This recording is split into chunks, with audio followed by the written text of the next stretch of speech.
talked about various problems arising for which there is no solution. But we do not realize that these problems arise because instead of the common interest being looked to, it is individual demands which are placed foremost and which overshadow the interest of the whole. At this time, we have got to end that approach, not only to our national problem, but also to the international problems of the world. Because India, whether free or whether slave, cannot afford to ignore the international aspect. In this age of the building up of one world, we cannot talk about separating nations. We have to work in order to build up that world of which India shall be a worthy partner.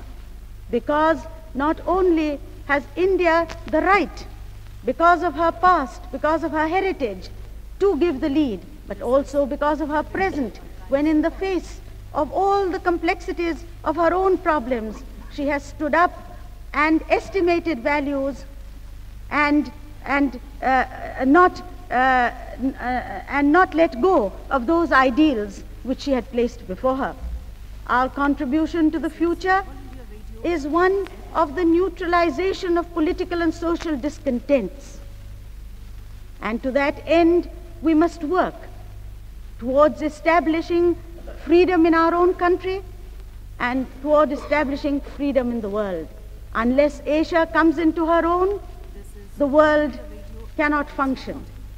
A world which is divided into groups cannot function. In the words of a famous American, there can be no nation and no world that is half slave and half free. Therefore, India, to assume her leadership of Asia and through Asia of the world, must first free herself socially, economically, culturally. And in this resolution, we find an attempt to work toward that end. I appeal to the members of this House to pass the resolution in order to show that this ancient land is conscious of the challenge that has been presented to her and can live up to the ideals of the past.